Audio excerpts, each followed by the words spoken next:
লাফিয়ে লাফিয়ে বাড়ছে চিনির দাম। তাতে করে কিন্তু ক্রেতা থেকে বিক্রেতা দুজনেরই কিন্তু কপালে চিন্তার ভাঁজ দেখা দিয়েছে। বিক্রেতাদের একাংশের দাবি, ইথানলে আখের ব্যবহার করার ফলে কিন্তু চিনির যোগান কমে গিয়েছে, যার কারণে কিন্তু চিনির দাম হু হু করে বেড়ে চলেছে। এমন পরিস্থিতি যেটা লক্ষ্য করা গেছে রাজ্য জুড়েই, 15 থেকে 20 টাকা কিন্তু চিনির দাম বেড়ে গিয়েছে। তারা চাইছে সরকার যাতে কড়া পদক্ষেপ নিয়ে চিনির দামটা একটা ঠিকঠাক জায়গায় নিয়ে আসে। কি বলবো এর মধ্যে, এতদিন তো আমরা গ্যাস নিয়ে একটা ভোগান্তি ভুগছি। এখন যাই হোক, একটু গ্যাসটা মিনিমাম রেটে পাওয়া যাচ্ছে। এখন এই নিয়ে চিনির আরম্ভ হয়ে গেছে। চিনি এখন পুরো বস্তার উপরে 1000 টাকা করে বেশি লাগতেছে। সামনে পূজা, রাখি, জন্মাষ্টমী সব রকমের। আমাদের তো এইভাবে চললে তো ব্যবসার হাত একদম মাথার উপরে পড়ে যাবে। গত আগস্ট মাস থেকে এটা আরম্ভ হয়েছে, এখন দেখি কতদিন চলে এই জিনিসটা। মিষ্টির দামও বাড়াইতে পারতেছি না। 10 থেকে 12 করলেই ওই মিষ্টিটা আর সেল হয় না। এখানে সব 10 টাকা 15 টাকার ভিতরেই সব রাখতে হয়। যা অবস্থা দোকানদারি নিয়ে, ব্যবসা নিয়ে, ভাবাই যাচ্ছে না এখন। হ্যাঁ, পুজোর উপরে একটা মেন থাকে পুরো বছরটাই।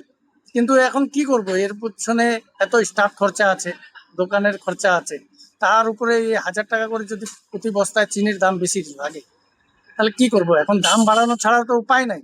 আর ভীষণ সমস্যা চিনি নিয়ে। চিনির যে মূল্য বৃদ্ধি হচ্ছে, কয়েকদিন আগেই 48 টাকা কিনতাম, এখন সেটা 65 টাকা 67 টাকা কিনতে হচ্ছে।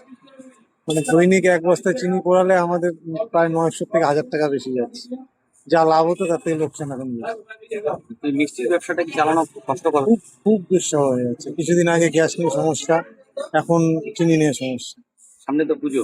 পুজোতে তো মনে হয় না এবার আর ব্যবসা করা যাবে। কেন? এরকম মানে লাভের থেকে লোকসান হলে পরে ব্যবসা কেন করতে যাবে? চিনির দামের অবস্থা খুবই খারাপ। বুঝছে, এই মাসের মধ্যেই চিনি ছিল 48 টাকা, এক ধাক্কায় ওই চিনি চলে গেল 60 টাকা। এবার 60 টাকা থেকে আবার চলে গেল 65 টাকায়। এরকম করেই চিনির দাম বেড়ে যাচ্ছে। কি ভাবছেন আপনারা এরকম পরিস্থিতিতে তো খুব খারাপ। শুধু চিনির দাম বলে নয়, সঙ্গে ডালের দাম, তেলের দাম এক ধাক্কায় অনেকটা বেড়ে যাচ্ছে। চিনি খুবই খারাপ অবস্থা।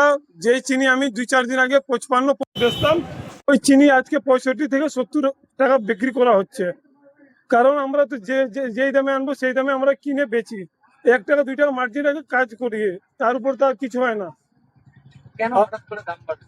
আমার মনে হয় যে পেট্রোলের মধ্যে এথনল মিশাচ্ছে বলে এটা হচ্ছে। যেটা মানে আমরা আখের রস দিয়ে যেটা চিনি হয়, ওটা চিনিটাই লাগুক, তাহলে আমাদের রেটটাও কম হবে। মানে মানে মানে কম গরিব লোক একটু বাঁচবে। দাম শুনেই মনে অবাক হয়ে যাচ্ছে। মানে আমার লাইফে 50 বছর লাইফে প্রথম দেখলাম আমি এই অবস্থা আর কি। কত বছর থেকে এই ব্যবসার সাথে জড়িত? আমি প্রায় 45 থেকে 50 বছর ধরে যুক্ত আছি। এইভাবে কত রেট ছিল, কি অবস্থা দাঁড়ায়? এই 10 দিনে 55, মানে রিটেলে 55 ছিল, এখন 70 টাকা হয়েছে, প্রায় 15-20 টাকা দাম বেড়ে গেছে আর কি। আর আপাতত আমার মনে হয় না, যদি সরকার কোনো স্টেপ না নেয় তাহলে দাম কমবে বলে মনে হচ্ছে না। কেন মিলওয়ালা বলছে আমাদের কাছে মাল শর্ট আছে, পুজো অবধি কিভাবে চলবে এটাই চিন্তার বিষয়। দাম বাড়ার ফলে কি আপনাদেরও ব্যবসা? হ্যাঁ, অনেক অনেক ক্ষতি হয়েছে আমাদের। ইনভেস্ট বেড়ে গেছে, রিস্ক বেড়ে গেছে আগের থেকে। মাল কিনতে টাকা বেশি লাগতেছে, গাড়ি ভাড়া বেশি লাগতেছে, এখন গাড়িতে মাল কম আসতেছে। আপনারাও মালটা কম নিচ্ছে? হ্যাঁ, কি করবো তো আমরা। It depends on the demand and supply.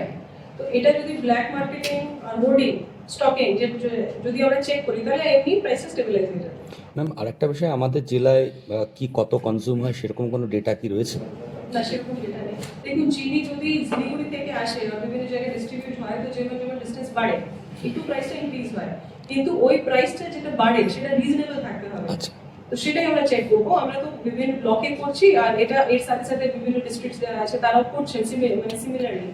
তো এটা যদি আমরা এনফোর্সমেন্ট অ্যাক্টিভিটি বাড়াই, তাহলে নিশ্চয়ই প্রাইসটা স্টেবিলাইজ হয়ে যাবে। সামনে পুজো আসছে, চিনির দাম যদি ঠিক মতো না হয় সেক্ষেত্রে কিন্তু তারা সমস্যায় পড়বেন। জলপাইগুড়ি থেকে অভিজিৎ বোস, ইটিভি ভারত।